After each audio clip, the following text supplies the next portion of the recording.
Malaking halaga ang kailangan upang maipagamot at mailabas sa ospital si Elma.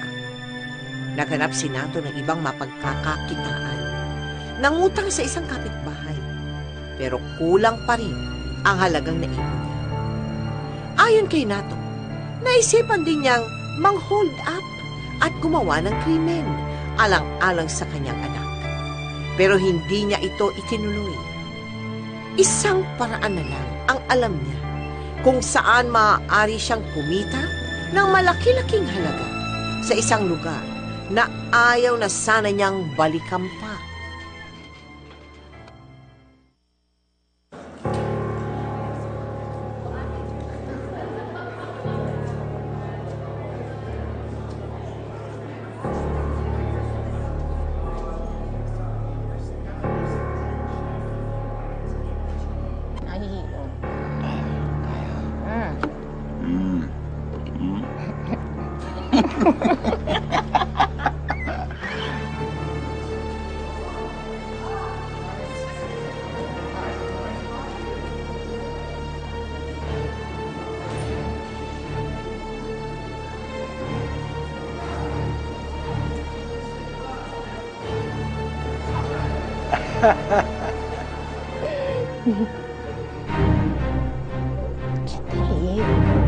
Andito.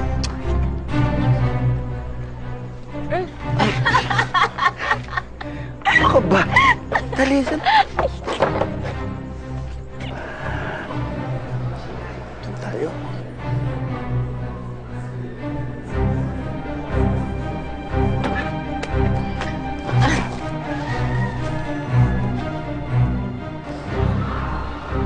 Kumusta ka na?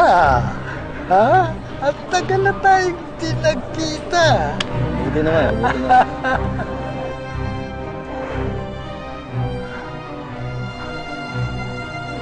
Magkano na ba kayo?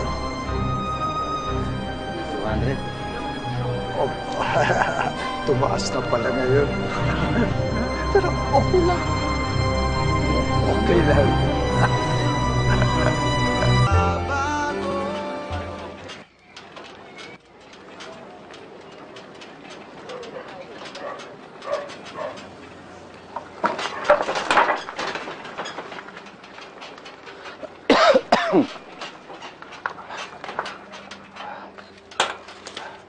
Oh, dahan-dahan. Sandali.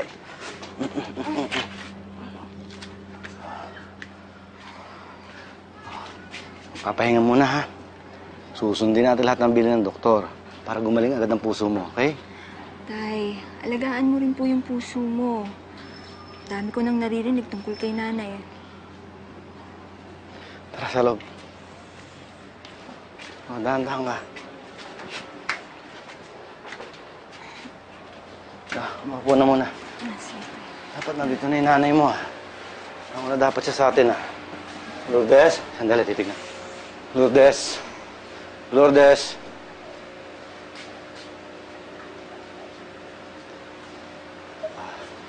Ano, tay? Wala yung nanay mo, eh. Pahinga ka na muna. Oo, sige po. Kaya mo? Sige, pahinga ka muna.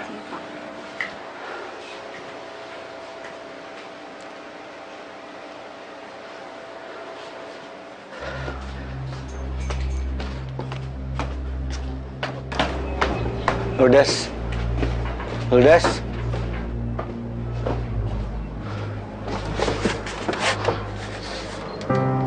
Gusto kong kumawala na ito. Pagod na akong maglinis, magluto, maglaba. Pagod na ako maging mahirap.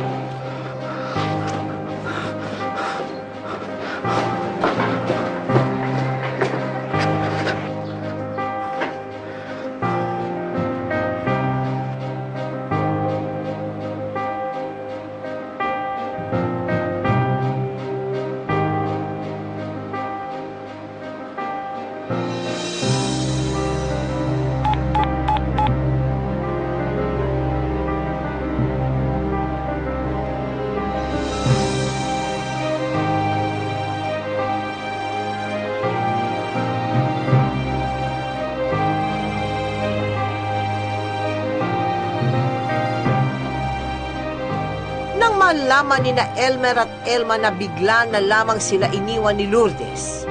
Galit na galit sila sa kanilang ina at awang-awa naman sila kay Nato. Gayunpaman, buong loob na itinaguyod ni Nato ang kanyang pamilya. Tinustusan niya ang mga kailangang gamot ni Elma at sinuportahan din ni Nato si Elmer at ang kanyang asawang si Sylvia hanggang sa ito ay makapanganak.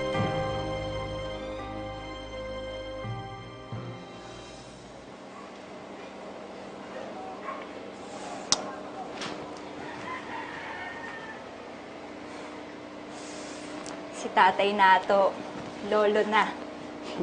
Hoy.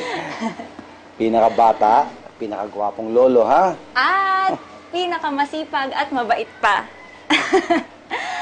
Tay, salutatorian po ako. Talaga? Kayo po ang magsasabit ng medalya ko sa graduation, ha? Siyempre. Sino pa ba? Alam nga ng nanay mo, matagal na tayo iniwan nun. Salamat, Tay, ha? Sa lahat-lahat ng ginawa mo para sa amin ni Kuya. Alam nyo, minsan naiisip ko, saan mo kaya kayo kumukuha ng lakas ng loob para malagpasan yung mga pagsubok? Alam mo, anak, lakasan lang ng loob. Dasal, kapahala ng apog, wala nang iyaya. Kasi alam mo, pagka padre di pamilya ka, gagawin mo lahat para mabuhay ang mga anak mo. Eto, meron pa, oh. Meron apo. So, lalo kailangan kumayo. Tingnan mo, kumukha pa. Oh, usus ka mong uso. Usus. Sarap ng tulog yung baby, oh. Tay? Di ba ho, parking attendant lang kayo, tsaka nagsa-sidecar? Saan po kayo kumuha ng pambayad ng mga hospital ko, tsaka gamot ko? Tapos, ito pa po mga gastusin ni baby.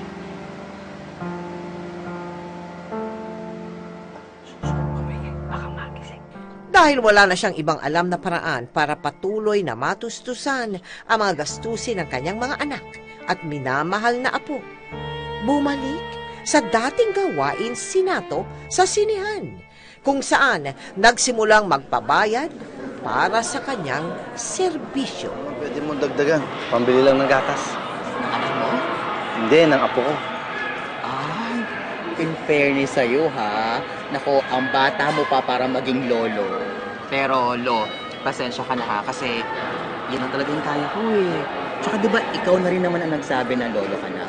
Buti nga, pinagtsagaan pa kita, eh. O, sige, pasensya ka na. Bye!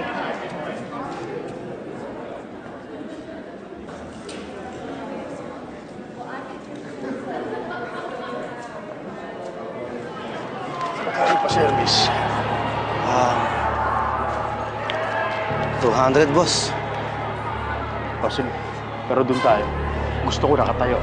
Sige, kung ano yung trip niyo, boss. Halika.